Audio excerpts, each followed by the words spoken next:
In the final decades of the 19th century, America was no longer just a nation. It was an engine. Railroads stitched the continent together. Factories belched smoke into the sky. And in the heart of this frenzy stood two men who would define the future of power: Thomas Alva Edison and Nikola Tesla.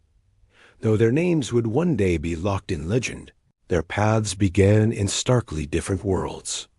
Thomas Edison was born in 1847 in Milan, Ohio, a self-made man who trusted grit over grace. He had little formal schooling, but an unshakable belief in trial, error, and relentless iteration. By 1876, he had opened his famed Menlo Park Laboratory in New Jersey, an invention factory where teams of assistants worked under his command. There, in 1879, he unveiled the incandescent light bulb, a fragile glass orb with a carbonized bamboo filament that glowed for over 1,200 hours. The world called him a wizard, but Edison knew a light bulb was useless without a system to power it. He built that system with direct current DC electricity. Simple, brutal, reliable. Wires ran from central power stations to homes and businesses, carrying a steady flow of electrons in one direction. But DC had a fatal flaw. It faded after about 1 mile. To light a city, you needed a power plant every few blocks, expensive, inefficient, and limited. Meanwhile, across the Atlantic, Nikola Tesla was dreaming in a different frequency. Born in 1856 in Smiljan, Austrian Empire, Tesla possessed a mind that operated like a symphony. He saw machines in perfect detail before they existed. He spoke 8 languages. He calculated complex integrals in his sleep. Trained in engineering in Graz and Prague, he became obsessed with the inefficiency of Edison's commutator, the sparking, clattering device that reversed current in DC motors. There must be a better way, he whispered to himself. In 1882, while walking in a Budapest park during a sunset, Tesla had his revelation: a rotating magnetic field. If two alternating currents, out of phase, powered coils arranged around a circle, they would create a magnetic field that spun without moving parts. No brushes, no sparks, just elegant, silent motion. He sketched the design in the sand. 5 years later, he would patent it. But first, he needed a stage. In 1884, with 4 cents in his pocket and a letter of introduction to Edison, Tesla boarded a steamship to New York. The letter from Edison's European associate read, "I know 2 great men. One is you. The other is this young man." Edison, ever practical, hired him as a draftsman.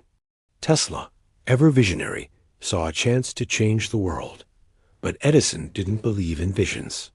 He believed in volts and the hard, sparking reality of direct current. When Tesla proposed a more efficient AC system, Edison scoffed. "AC is a fantasy," he said. "The public will never accept it." Yet in that moment, the war was seeded. Not with anger, but with a fundamental divide. Edison saw electricity as a tool to be controlled. Tesla saw it as a force to be harmonized. One man built empires with wires. The other dreamed of lighting the world without them. What neither knew was that their clash would electrify the modern age and leave one of them in shadow. Chapter 2. The Betrayal, Gork Street, 1884-1886. New York in 1884 was a city of contrasts, gas lamps flickering beside the first electric streetlights, horse-drawn carriages clattering past telegraph poles, humming with Morse code. And in a dusty workshop on Gork Street, Nikola Tesla worked through the night, his hands black with grease, his mind alight with currents. He had been hired by Thomas Edison to improve the dynamos powering his Pearl Street station, the world's first commercial power plant. Edison's DC generators were inefficient, overheating, and prone to failure. Tesla, with his uncanny intuition for electromagnetism, saw the flaws immediately. He proposed a complete redesign, not just of the windings, but of the entire magnetic circuit. $50,000 a fortune. Tesla accepted. For months, he slept on the factory floor, surviving on coffee and silence.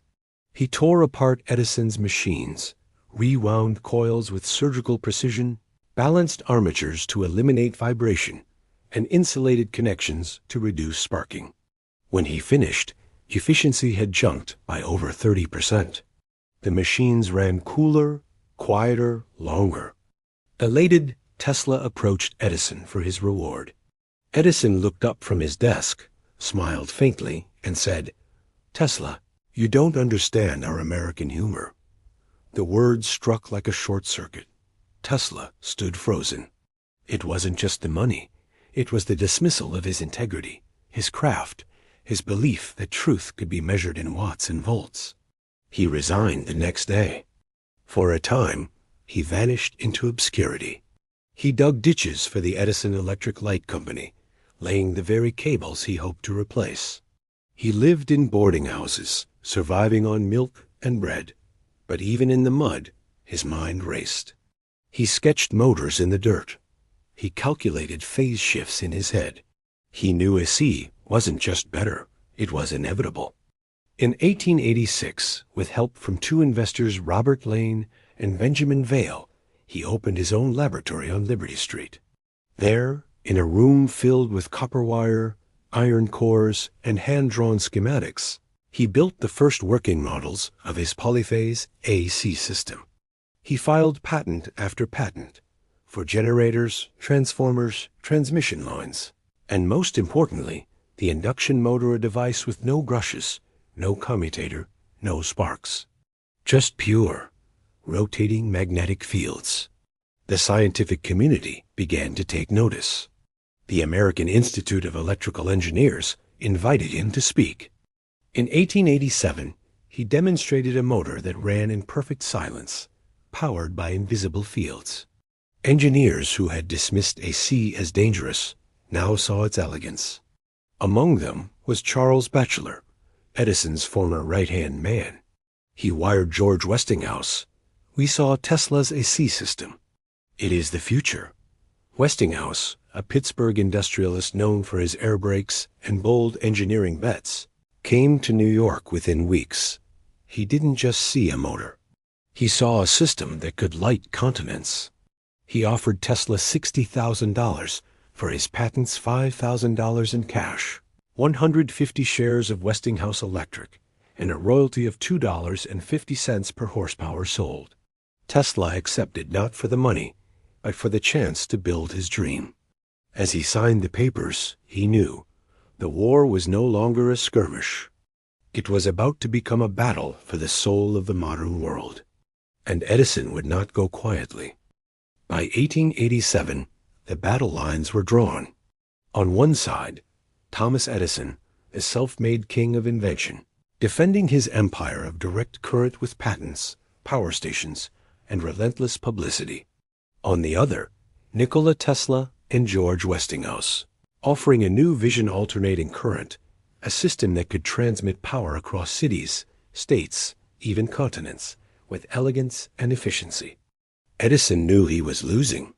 AC systems were cheaper to build, required less copper, and could light entire towns from a single station. But rather than innovate, Edison chose to terrify. He launched the first great disinformation campaign in the history of technology, not with data, but with death. He called SC, the executioner's current. He claimed it was inherently unstable, unpredictable, and lethal. To prove it, he turned his West Orange laboratory into a theater of horror. In public demonstrations for reporters and city officials, he electrocuted stray dogs, calves, even horses, using Westinghouse AC generators. The animals convulsed, screamed, and died. Edison filmed it all. He distributed pamphlets with gruesome illustrations. Headlines screamed, "A C kills in seconds." But his cruelest weapon was the electric chair. In 1886, New York State sought a more humane method of execution than hanging. Edison saw an opportunity. Though he personally opposed capital punishment, he secretly backed the adoption of a C for electrocution, specifically to associate Westinghouse's name with death. He lobbied lawmakers, testified before committees, and even helped design the first chair. In 1888, a state passed a law authorizing electrocution using alternating current. To supply the equipment, Edison and his associates conspired to acquire a Westinghouse AC generator illegally, since Westinghouse refused to sell one for execution. They used a middleman, falsified documents, and shipped the machine to Auburn Prison. On August 6, 1890, William Kemmler became the first man executed by electricity. The event was a disaster. The first jolt lasted 17 seconds, but Kemmler was still breathing. A second, longer charge was applied. Witnesses reported smoke, the smell of burning flesh, and a scene so horrific that one reporter fainted. A prominent physician declared they would have done better with an axe. Yet Edison called it a success. Newspapers coined the verb to Westinghouse, meaning to execute by electricity. Posters warned parents, "Don't let children play near AC wires. They'll be Westinghoused." But the fear campaign backfired. Engineers and scientists saw through the theatrics. Harold P. Brown, Edison's chief propagandist, was exposed as a fraud when it was revealed he had rigged demonstrations to make AC appear more dangerous. Westinghouse fought back in court, in the press, and in the marketplace, offering safer insulation, better transformers, and public lectures on the physics of current. Meanwhile, Tesla remained silent. He refused to engage in the mudslinging. In interviews, he spoke only of efficiency, resonance, and the beauty of rotating fields. "Electricity is not evil," he said. "It is how we use it that matters." The public began to shift. Cities like Buffalo and Denver chose AC for their new power systems. Streetcars ran on Tesla's motors. Factories hummed with polyphase power. The data was undeniable. AC was not just safer in practice. It was the only system that could scale to meet the demands of a growing nation. By 1890, the tide had turned. Edison's fear had lit a fire, but it was a sea that powered the future. And soon, the world would see its brilliance on the grandest stage of all, the Chicago World's Fair. The war was far from over, but the current had chosen its path. In 1890, America stood on the brink of a new century, and it wanted to celebrate. To mark the 400th anniversary of Christopher Columbus's arrival in the New World, Chicago won the right to host the world's Columbian Exposition. The city vowed to build a fair so magnificent it would eclipse all others. 600 acres of lagoons, grand boulevards, and marble palaces rising from reclaimed swampland. But there was one problem: how to light it. The fair's planners knew electricity would be the star. Gaslight was old. Candles were primitive. This was to be a showcase of the future. 2 bids arrived. The first came from the Edison General Electric Company, a proposal to illuminate the grounds with direct current at a cost of $1.8 million. The choice was not just financial, it was philosophical. Edison offered safety through limitation. Westinghouse offered progress through power. The fair's committee, impressed by Westinghouse's boldness and Tesla's patents, awarded him the contract in 1892. What followed was a race against time. Westinghouse's engineers worked day and night, installing over 200,000 incandescent lamps, 13,000 arc lights, and a network of transformers and transmission lines, all based on Tesla's polyphase system. At the heart of the operation were 12 massive 1,000 horsepower AC generators, humming in unison like a choir of unseen giants. On the night of May 1, 1893, President Grover Cleveland stood before a golden telegraph key in the center of the fairgrounds. Crowds held their breath. He pressed it, and in an instant, the White City blazed to life. Over 100,000 bulbs illuminated the neoclassical buildings, bathed in a soft, steady glow unlike anything the world had seen. Fountains danced to hidden motors. Streets sparkled. Arc lamps cast bluish halos over gardens. Visitors wept. Engineers stood in silent awe. This wasn't just light, it was poetry made visible.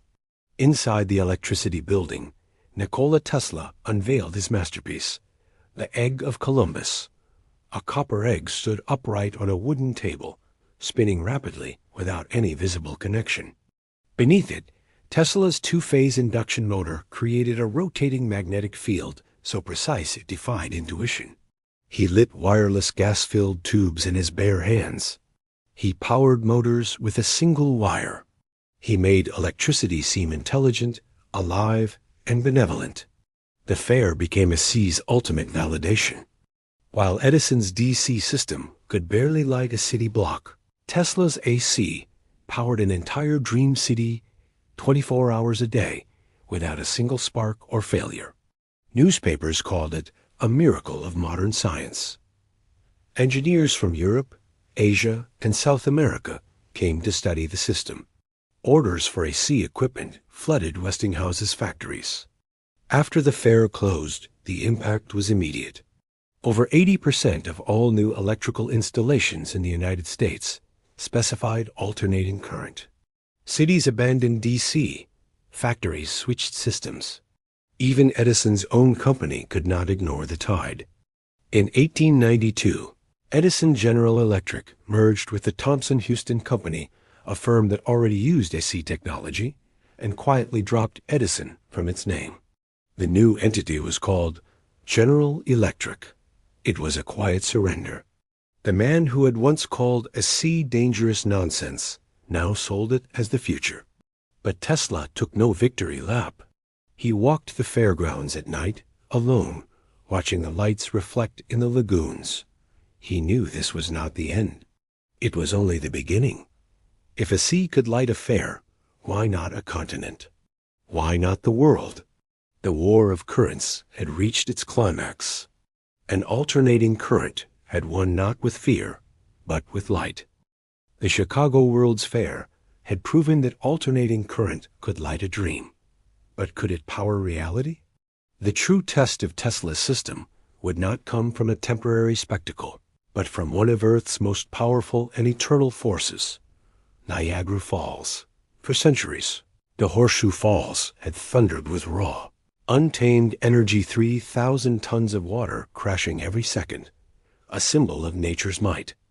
Engineers had long dreamed of harnessing it, but no system could transmit that power beyond the riverbank. Until Tesla. In 1890, a consortium of investors formed the Cataract Construction Company with a bold mission to build the world's first large-scale hydroelectric power plant. They consulted the greatest minds of the age, Lord Kelvin in London, Elihu Thomson in Boston, even Thomas Edison himself. Most advised caution. Kelvin famously declared, "Nothing will come of it." But then they met Nikola Tesla. Tesla did not arrive with blueprints. He arrived with certainty. In a quiet room in New York, he explained his vision.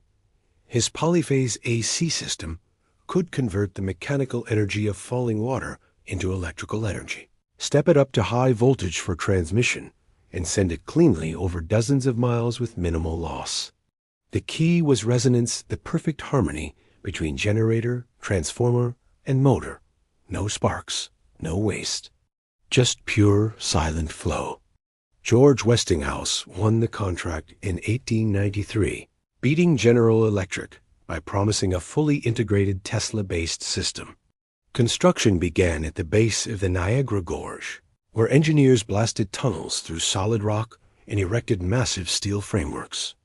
At the heart of the plant stood Tesla's two-phase generators, each weighing over 50 tons, with armatures spinning at 250 revolutions per minute, designed to produce 1,000 horsepower of alternating current. While the machinery rose from the earth, Tesla worked tirelessly in his New York laboratory, refining every detail. He specified the exact gauge of copper wire, the angle of the turbine blades, the type of insulation for the transmission lines. He even calculated the harmonic resonance of the entire system to prevent destructive vibrations. This was not just engineering, it was orchestration. On November 16, 1895, The first generator roared to life. Water surged through penstocks, spun the turbines, and sent alternating current surging through thick cables toward Buffalo 26 miles away. Streetlights flickered on. Factory motors hummed. Trolleys rolled without coal or steam. For the first time in human history, clean, renewable energy flowed from nature to civilization without smoke, without flame, without limit. The official dedication came on January 12, 1896. Dignitaries, engineers, and reporters gathered at the plant.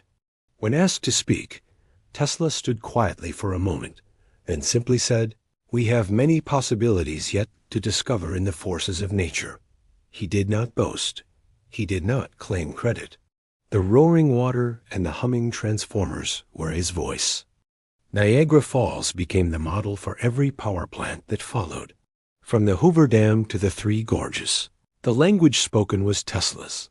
Polyphase alternating current, high-voltage transmission, grounded neutral systems. His AC grid became the skeleton of the modern world, carrying light, heat, and data to billions. For Edison, it was the final blow. His direct current system, once the standard, was now obsolete for large-scale power. Even General Electric abandoned DC for long-distance transmission, adopting Tesla's architecture in all but name.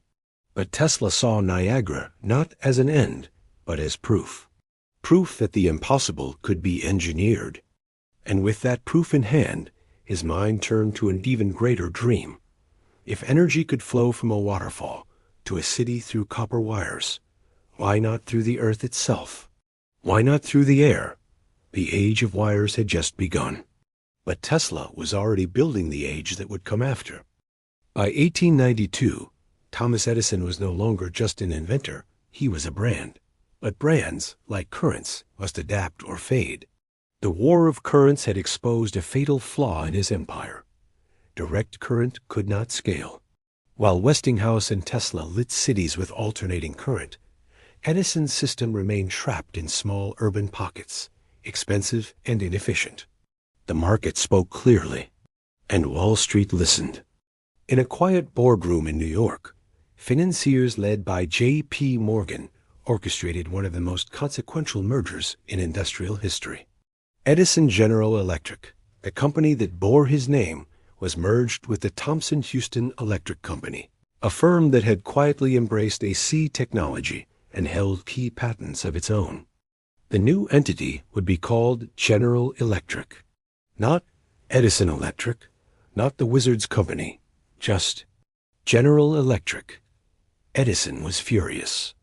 He had built his reputation on DC, on the tangible, the controllable. Now his name was being erased from the very industry he helped create. He sold his shares and walked away, turning his attention to motion pictures, mining, and rubber research. The war of currents was over, and though he never admitted defeat, his retreat was unmistakable. Meanwhile, George Westinghouse faced his own battles. Tesla's AC system was revolutionary, but the royalty clause, $2.50 per horsepower sold, threatened to bankrupt Westinghouse Electric as demand exploded.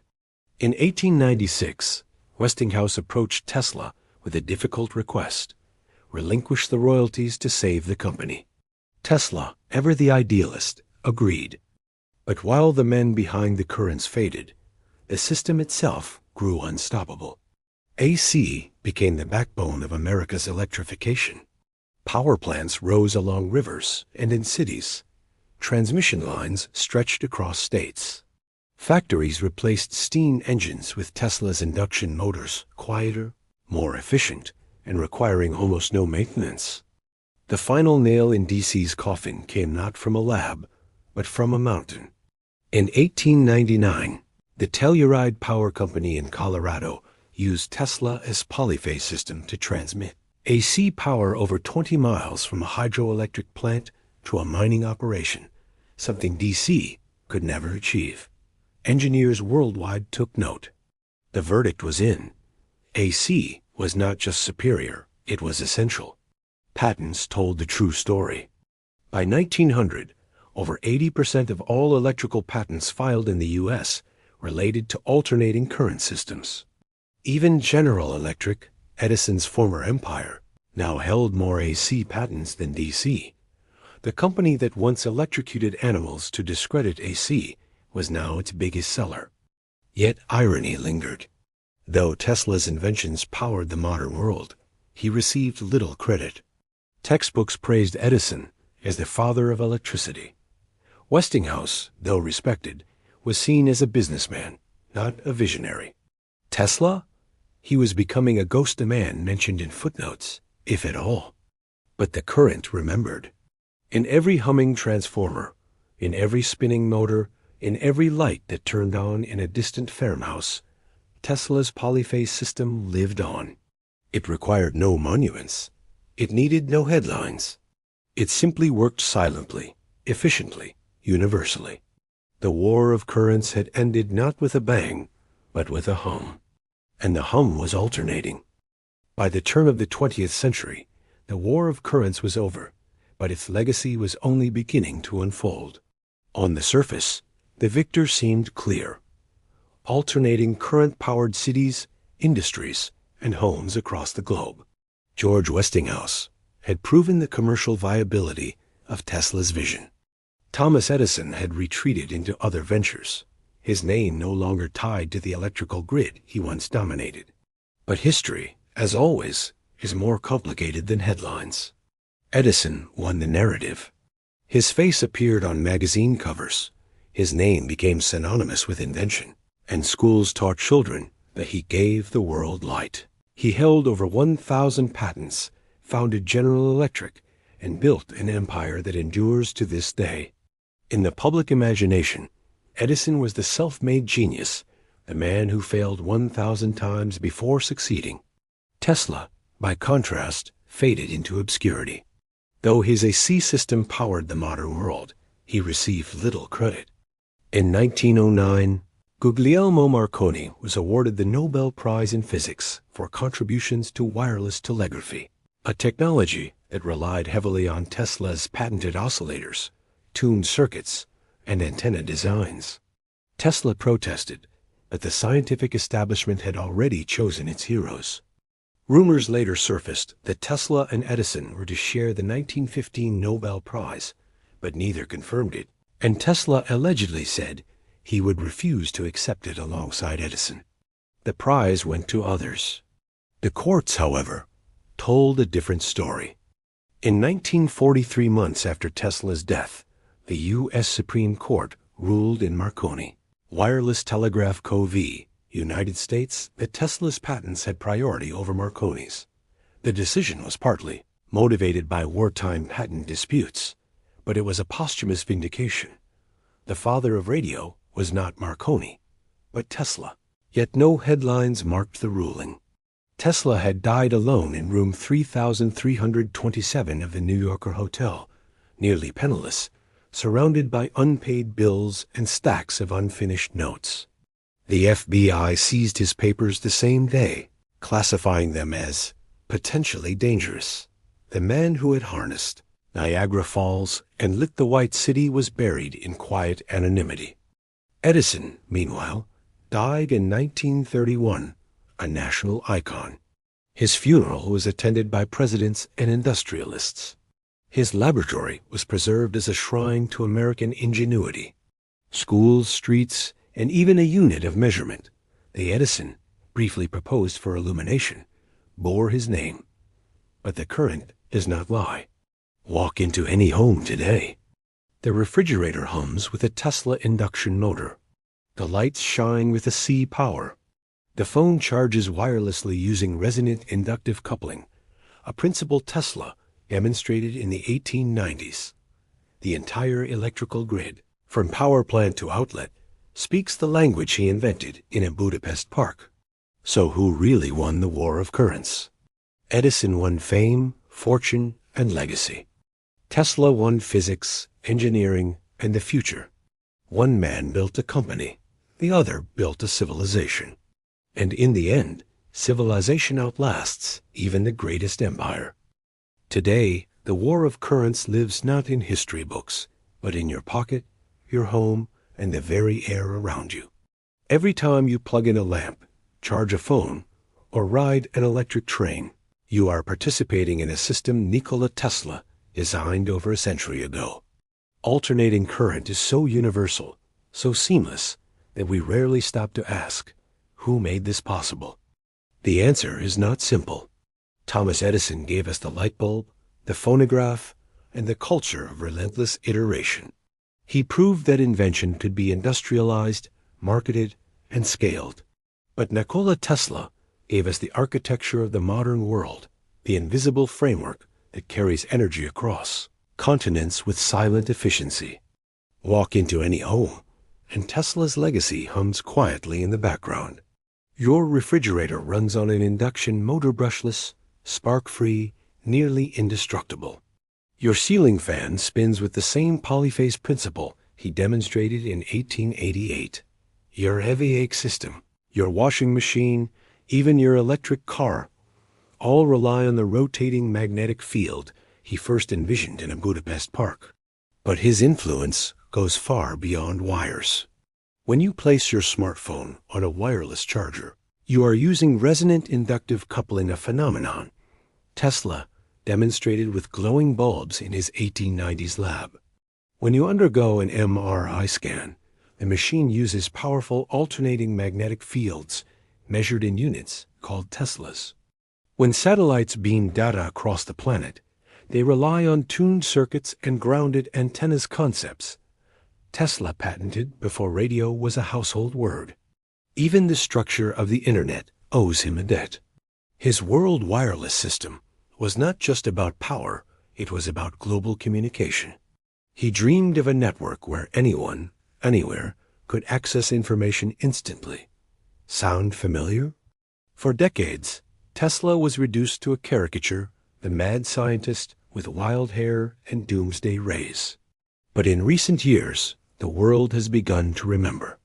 In 2013, a crowd-funded campaign raised over $1.3 million to buy the abandoned Wardenclyffe site. Today, it is the Tesla Science Center, a museum and innovation lab where students build coils and engineers test wireless power. Elon Musk named his electric car company Tesla not as a gimmick, but as a declaration. The future belongs to those who reimagine energy. Meanwhile, Edison's legacy endures in boardrooms and branding, but not in the physics of power. No modern grid uses DC for long-distance transmission. Even high-voltage DC systems today rely on a key-to-DC converters built on Tesla's foundational work. So who won the war of currents? Edison won the battle for fame. Tesla won the war for the future. One man built a company, the other built a civilization. And in the end, the civilization outlasts even the greatest empire. The next time your lights flicker during a storm, or your phone buzzes with a message from across the world, pause, look up, and remember, you are living inside a dream that one man saw clearly and another tried to bury in fear. The current still flows, and it speaks Tesla's name.